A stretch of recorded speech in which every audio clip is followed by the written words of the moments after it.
ಓಂ ಗುರುಭ್ಯೋ ನಮಃ. ಹರಿ ಓಂ ಹರಿ. ನಮಸ್ತೆ ನನ್ನ ಪ್ರೀತಿಯ ವೀಕ್ಷಕರೇ, ನಾನು ನಿಮ್ಮ ಡಾಕ್ಟರ್ ಪಂಡಿತ್ ಶ್ರೀ ಸಿದ್ಧಾಂತ ಅರುಣ್ ಶರ್ಮ ಗುರುಜಿ.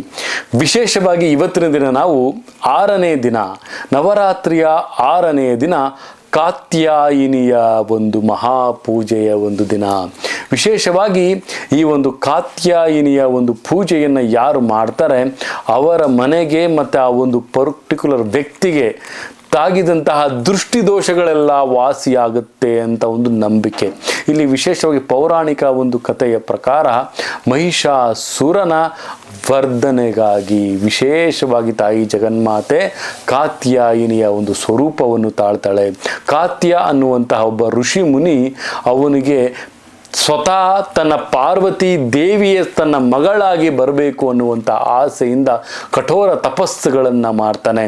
ಅಂತಹ ಸಂದರ್ಭದಲ್ಲಿ ಮಹೇಶ್ವರನಾದಂತಹ ಶಿವ, ಬ್ರಹ್ಮ ಮತ್ತು ವಿಷ್ಣುವಿನ ಸ್ವರೂಪ ತ್ರಿದೈವಿ ಶಕ್ತಿಯ ಒಂದು ಸ್ವರೂಪವಾಗಿ ಮಹಿಷಾಸುರನ ಮರ್ದನೆಗಾಗಿ, ರಾಕ್ಷಸನ ಒಂದು ಮರ್ದನೆಗಾಗಿ ತಾಯಿ ಜಗನ್ಮಾತೆಯು ಕಾತ್ಯಾಯಿನಿ ಒಂದು ಸ್ವರೂಪವನ್ನು ಪಡಿತಾಳೆ.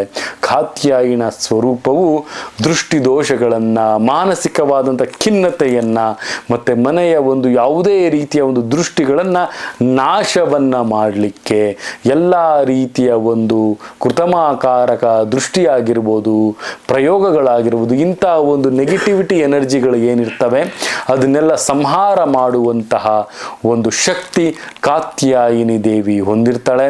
ಎಲ್ಲ ರೀತಿಯ ಶಕ್ತಿಯ ಒಂದು ಪ್ರಾಬಲ್ಯತೆ ಇದಾಗಿರುತ್ತೆ ಅಂತ ಅನಿಸುತ್ತೆ. ನಾವಿಲ್ಲಿ ತಿಳಿಸ್ಕೊಡ್ಬೋದಾಗುತ್ತೆ ನನ್ನ ಪ್ರೀತಿಯ ವೀಕ್ಷಕರೇ. ವಿಶೇಷವಾಗಿ ಕಾತ್ಯಾಯಿನಿಯ ಪೂಜೆಯನ್ನು ಯಾರು ಮಾಡ್ತಾರೆ ಅದೃಷ್ಟವಂತರಾಗ್ತಾರೆ. ಅವರು ಮನೆಯ ಸಕಲ ನರಕಗಳನ್ನು, ದಾರಿದ್ರ್ಯದಿಂದ ಆಚೆ ಬರ್ತಾರೆ. ಪೌರಾಣಿಕ ಕಥೆಗಳು ಸಹಿತ ಹೇಳೋ ಹಾಗೆ ಕಾತ್ಯಾಯಿನಿ ಸ್ವರೂಪ ದೈವ ಶಕ್ತಿಯ ತ್ರಿದೈವಿ ಮೂರ್ತಿಯ ಸ್ವರೂಪವಾಗಿರುತ್ತೆ. ಎಲ್ಲ ರೀತಿಯ ಒಂದು ನೆಗೆಟಿವ್ ವೈಬ್ರೇಷನ್ಗಳನ್ನು ನಾಶವನ್ನು ಮಾಡುವಂಥದ್ದಾಗಿರುತ್ತೆ. ಮನೆಯ ವಾಸ್ತು ಆಗಿರ್ಬೋದು, ಮನೆಯ ದೃಷ್ಟಿದೋಷ ಆಗಿರ್ಬೋದು, ಕಾಲಪುರುಷನ ದೋಷ ಆಗಿರ್ಬೋದು, ಈ ರೀತಿ ಪ್ರತಿಯೊಂದು ದೋಷಗಳನ್ನು ಸಂಹಾರ ಮಾಡುವವಳೆ ಕಾತ್ಯಾಯಿನಿ. ಕಾತ್ಯ ಋಷಿ ಮುನಿಯ ಮಗಳಾಗಿ ಪಾರ್ವತಿಯ ಸ್ವರೂಪಗಳು ಹುಟ್ಟಿರುವಂಥದ್ದು. ರಾಕ್ಷಸರ ಸಂಹಾರಕ್ಕಾಗಿ, ನೆಗೆಟಿವಿಟಿಗಳನ್ನು ನಿವಾರಣೆಯನ್ನು ಮಾಡಲಿಕ್ಕೆ, ಅಂದರೆ ನಕಾರಾತ್ಮಕಗಳನ್ನು ನಿವಾರಣೆಯನ್ನು ಮಾಡಲಿಕ್ಕೆ ತಾಯಿ ಜಗನ್ಮಾತೆ ಶಕ್ತಿ ತುಂಬಾ ಇಂಪಾರ್ಟೆಂಟ್ ಆಗುತ್ತೆ. 6ನೇ ದಿನ ನಾವು ಈ ಒಂದು ಪೂಜೆಯನ್ನು ನಾವು ಮಾಡಿದಾಗ ಪ್ರತಿಯೊಂದು ಶಕ್ತಿಯು ನಮಗೆ ಉತ್ಸಾಹದಾಯಕವಾಗಿ, ಸಮೃದ್ಧಿದಾಯಕವಾಗಿ ಪ್ರಾಬಲ್ಯವನ್ನು ತರುತ್ತೆ ಅಂತಲೂ ಸಹಿತ ತಿಳಿಸ್ಕೊಡ್ಬೋದು ನನ್ನ ಪ್ರೀತಿಯ ವೀಕ್ಷಕರೇ. ಇದಾಗಿತ್ತು 6ನೆಯ ದಿನದ ವಿಶೇಷತೆ.